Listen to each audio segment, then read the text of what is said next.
And welcome back to the Sports Monarchy. This is Corey Reed alongside Richard Cumpson Jr., and we do have a special guest right now, Jonah Javad.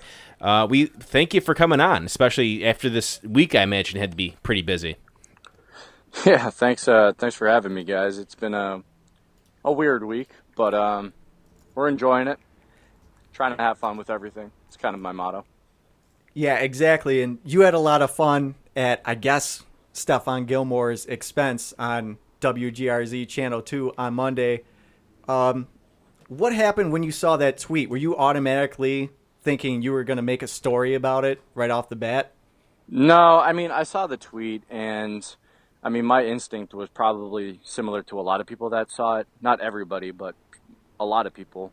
And thinking that the word finally embedded in that tweet is a slight at the Bills, which I think it is. And whether it was intentional at Bills fans or not is besides the point. The fact is, by saying that, it needles the Bills.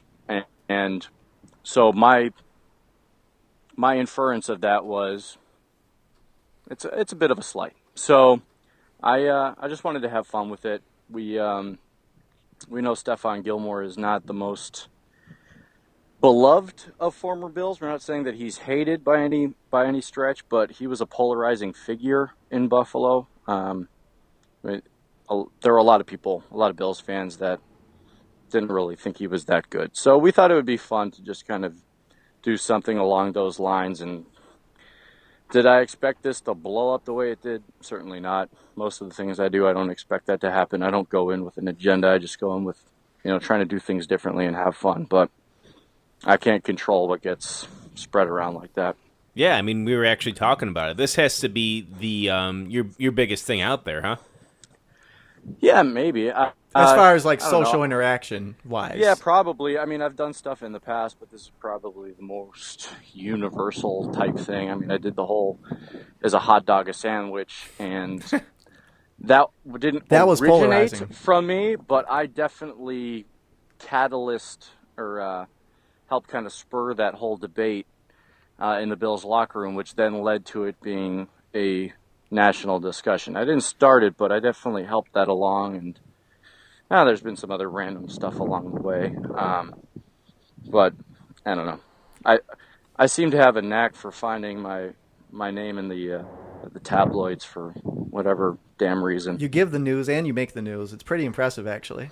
Yeah, it's not necessarily all intentional, but it just kind of happens, and just try to go along with it. I'm not here for myself as much as it may seem.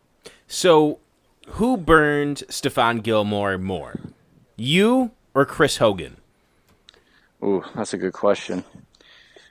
I'll go with Chris Hogan because he put the points on the scoreboard, and I think Bills fans are going to remember that image for years. Jonah, That's going to be a tough one. what do you think about all the people? I shouldn't say all the people, but a lot of people have kind of come out and said that what you did was a bit of an overreaction. Do you think the point of you just having fun is going over their head, or what do you say to them? Oh, yeah, I think it gets overblown because the reason it's being looked at as an overreaction is because it takes off nationally. If this was just strictly local and it doesn't get spread like wildfire, people would be like, oh, that's kind of funny, whatever, and it's an afterthought. But the fact that this thing goes national, everybody has to have a contrary devil's advocate take to everything. That's just kind of the way our society and internet is based. We can't all agree on something. So you put something out there and it can be, and this tweet can certainly be interpreted as not being confrontational. I totally get that, but I think a lot of people from Buffalo do certainly think that way, and I did too. And I'm not even a Bills fan, so make that what you will. But again, we don't go into these things trying to make news. It's just trying to have fun, trying to approach a story in a different way. I think that those people who are saying you're overreacting are in fact overreacting. So it's a bit of an irony in all of this, which I've found. But if I point that out, then I'm overreacting to them overreacting about my reaction, and then I want to slam my head into a toilet bowl. So I just kind of let it be what it is. Everybody can have their damn opinion. That's, whatever, man. It's what we're in the business for. That's the world we're in. If I'm going to try to dictate everyone's narrative and opinion, I'm never going to have any time to myself. So, all right, Jonah. It's not worth it.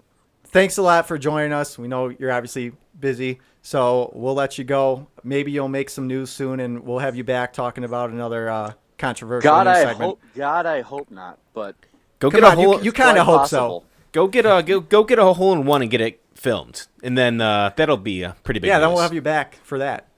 All right, I'll let you know if that happens. Thanks, Jonah. Later, fellas.